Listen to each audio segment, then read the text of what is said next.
My aunt was a big woman, very tall, with a strong mind and will. She was what you may call a very manly woman. My uncle was a thin, small man, very weak, with no will at all. He was no match for my aunt. From the day of their marriage, he began to grow smaller and weaker. His wife's powerful mind was too much for him. It undermined his health, and very soon he fell ill. My aunt took all possible care of him. Half the doctors in town visited him and prescribed medicine for him, enough to cure a whole hospital.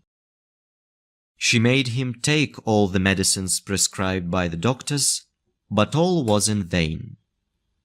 My uncle grew worse, and one day she found him dead. My aunt was very much upset by the death of her poor dear husband. Perhaps now she was sorry that she had made him take so much medicine, and felt perhaps that he was the victim of her kindness. Anyhow, she did all that a widow could do to honor his memory. She spent very much money on her mourning dress. She wore a miniature of him about her neck, as large as a small clock, and she had a full-length portrait of him always hanging in her bedroom. All the world praised her conduct.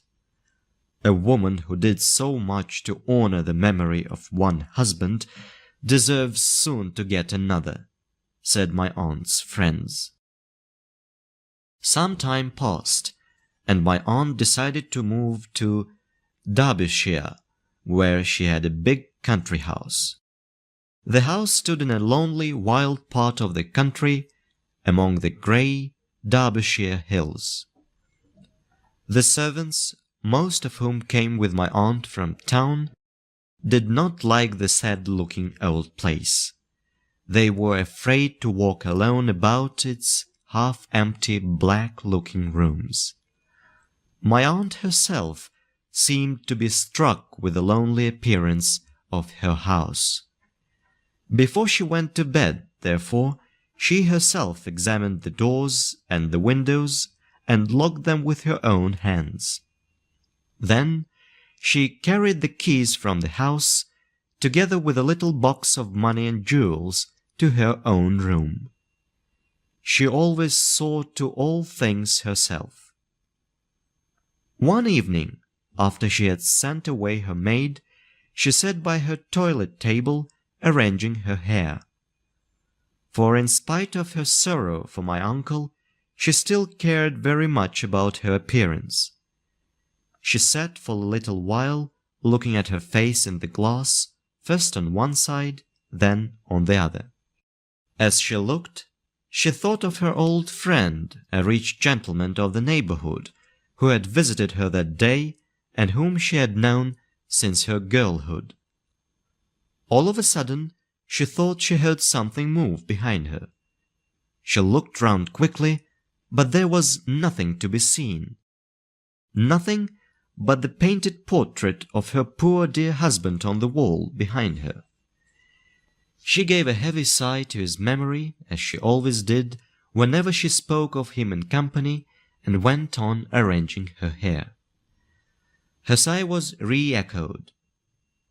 She looked round again, but no one was to be seen. "Oh, it is only the wind," she thought, and went on putting her hair in papers. But her eyes were still fixed on her own reflection and the reflection of her husband's portrait in the looking-glass. Suddenly it seemed to her that in the glass she saw one of the eyes of the portrait move. It gave her a shock. "I must make sure," she thought, and moved the candle so that the light fell on the eye in the glass. Now she was sure that it moved. But not only that, it seemed to give her a wink, exactly as her husband used to do when he was living. Now my aunt got really frightened. Her heart began to beat fast. She suddenly remembered all the frightful stories about the ghosts and criminals that she had heard. But her fear soon was over. Next moment, my aunt, who, as I have said, had a remarkably strong will, became calm. She went on arranging her hair. She even sang her favorite song in a low voice and did not make a single false note. She again moved the candle, and while moving it, she overturned her workbox. Then she took the candle and began, without any hurry, to pick up the articles one by one from the floor. She picked up something near the door, then opened the door, looked for a moment into the corridor as if in doubt whether to go, and then walked quietly out. She hurried down the stairs and ordered the servants to arm themselves with anything they could find. She herself caught up a red-hot poker and, followed by her frightened servants, returned almost at once. They entered the room. All was still and exactly in the same order as when she had left it. They approached the portrait of my uncle. "Pull down that picture," ordered my aunt. A heavy sigh was heard from the portrait. The servants stepped back in fear. "Pull it down at once," cried my aunt impatiently. The picture was pulled down, and from a hiding place behind it, they dragged out a big black-bearded fellow with a knife as long as my arm, but trembling with fear from head to foot. He confessed that he had stolen into my aunt's room to get her box of money and jewels, when all the house was asleep. He had once been a servant in the house, and before my aunt's arrival had helped to put the house in order. He had noticed the hiding place when the portrait had been put up. In order to see what was going on in the room, he had made a hole in one of the eyes of the portrait. My aunt did not send for the police. She could do very well without them. She liked to take the law into her own hands. She had her own ideas of cleanliness also.